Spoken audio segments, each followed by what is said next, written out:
Bon, Bismillahirrahmanirrahim, wa salatu wa salam ala rasulillahi al-azim. On va maintenant corriger l'exercice du courant électrique. Donc, on considère un circuit de la figure ci-contre, sachant que la quantité d'électricité Q qui la traverse la section du fil AF, donc c'est cette section, ce fil-là, pendant une minute, Q égale à 30 coulombs, calculer le nombre d'électrons qui passent pendant la même durée. Donc, c'est combien le Q? Q, c'est le nombre d'électrons fois la charge d'un électron. Donc, c'est N fois E. Donc, N, c'est Q sur E.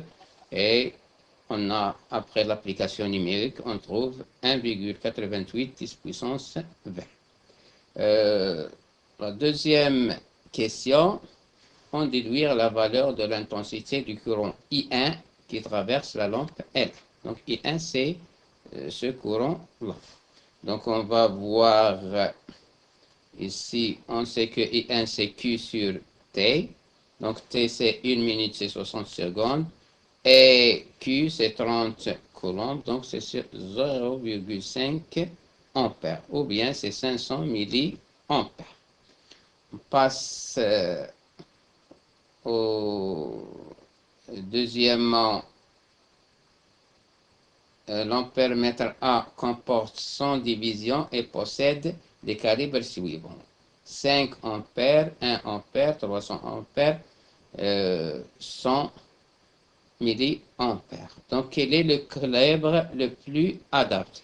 Donc, 100 milliampères est inférieur à la valeur du courant. Donc, ce n'est pas adapté. 300, c'est toujours inférieur. 5, c'est juste 1 ampère. Oui, elle est le calibre le supérieur le plus adapté. Donc, on peut mesurer, on peut utiliser le calibre 5 ampères, mais on va commettre une grande erreur. Donc, il vaut mieux que le calibre juste après l'ampère. Donc, il faut encadrer. Donc, on va encadrer. Donc, I1, donc, égale à 500 milliampères. Donc, elle est strictement supérieure à 300 milliampères et strictement inférieure à 1 ampère. Donc, c'est ça le calibre le mieux adapté. On passe maintenant à la question B. Devant quelle division s'arrête-t-elle? Donc, devant quelle division? On va voir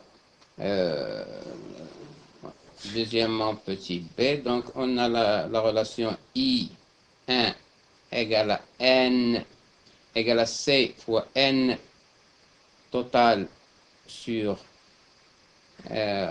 non, c'est C fois N sur N total. C fois N total. Donc, le nombre de divisions, c'est I1 fois N total sur C. Application numérique, c'est combien? I1, c'est 0,5. Multiplié par le nombre total, c'est 100 sur le calibre. Donc, on a un palier de calibre 1 ampère. Donc, c'est combien? C'est 50 divisions.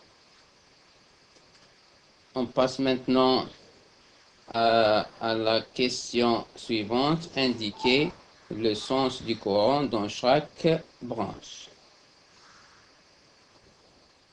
Donc, on commence par le courant qui sort du générateur. On l'appelle I2. Pourquoi I2? Parce que c'est le même courant qui passe par L2, puisque les deux appareils sont en série.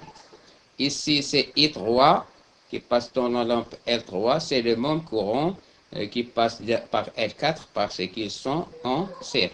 Et ici, on a I1, le courant qui passe dans la lampe L1. Donc, déterminer les valeurs des intensités qui traversent les lampes L2, L3 et L4.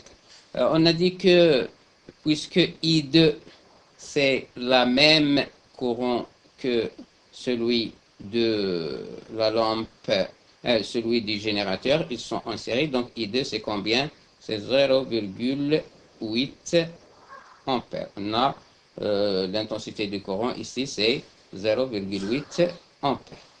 L3, donc L1, on a vu I1, c'est combien?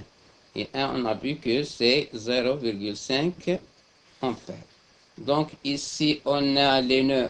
J'ai oublié les nœuds ici. Donc les nœuds, on a combien de nœuds?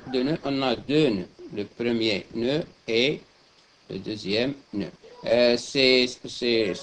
Celui-là, c'est pas un nœud, celui-là, c'est pas un nœud, celui-là, c'est... Donc, on a deux nœuds, parce que qu'est-ce qu'un nœud? C'est l'intersection d'au moins trois fils, ou bien trois conducteurs. Donc, je vais appliquer la loi des nœuds AF. Donc, le nœud F, qu'est-ce qu'il va nous donner? Il va nous donner I. Donc, on va voir. Donc, le courant entrant, c'est I2. Donc, I2 égale à I3 plus I. Donc, I2 égale à I3 plus I. Donc, I3, c'est combien?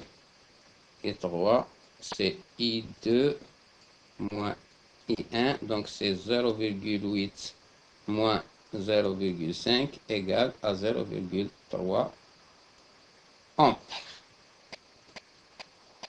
Donc, I3, dans la lampe R3, c'est 0,3 ampères.